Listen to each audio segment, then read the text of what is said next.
Pagranat sabah kuning ke perawa kena. Waalaikumsalam warahmatullahi wabarakatuh. Semoga drawana bersihat dinan, bersihat keluarga, bersihat bandung. Allah pelindung sabi drawana. Jadi dari sekian banyak ancaman terhadap loan Imran Pase, cuma drone yang nalun tanggapi. Lain hana nalun tanggapi. Pakal lun tanggapi, lun kalian follower drone baru lihat tuh. Dengan ancaman yang neba membahayakan bagi orang lain, bukan bagi lun tiro. Karena pupa granat sabah guni. Punya sabah guni granat ledakan ji sangat dahsyat. Akan kenang urang yang na ban silingka lun. Makanya segolom ni ancam, segolom nu ikut jampu persoalan, ni pelajari leh 4 dasar. Ni minta video yang utuh leh baru ni mengancam. Ancaman baik dengan granat, bahaya ron yang. Assalamualaikum warahmatullahi wabarakatuh. Alhamdulillah ada dengar pembahasan ya khusus ke Abu Santri. Abu Santri jeritan santri kan Abu Santri lah kemah. Di pancara yang Kaabah pindah Aceh pakai alat apa? Nang kro Acehnya bumuk dia yang dah lupa. Yang kata pindah ke no, kata pindah ke di. Nyan memanggau minta anda yang teruk-teruk bahagikat. Dia sangat teruk bermarifat. Apa dah pindah ke no ke di?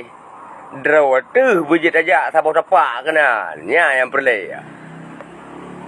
Satu tapak tembus ke mana aja.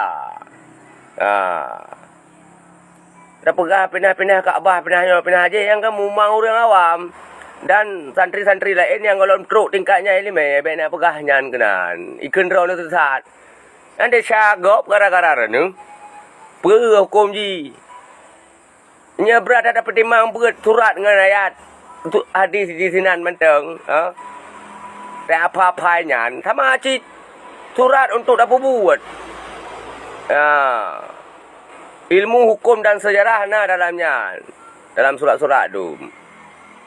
Tujuan ayat-ayat dan hadis yang turun di Mekah dan turun di Madinah.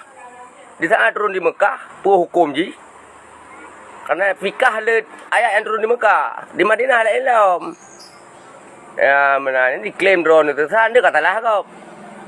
Karena kau Android shirt. Mi pegah dia masam. Di saat Android paham mi pegah drone itu saat pagi. Bi penguraian macu rukun dan syarat agama. Perkali terlengkapi mandunyan. Dapu puno.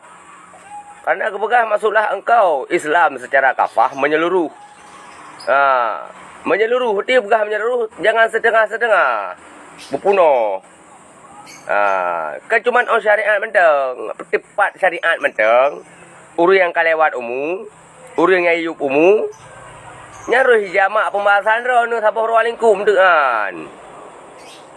Nyan menan. Ikun tu tersat. Buat perangkapat je. Asai tipu pesan tipu menteng. Asai buat baik sampai dah pegat ke tengkero.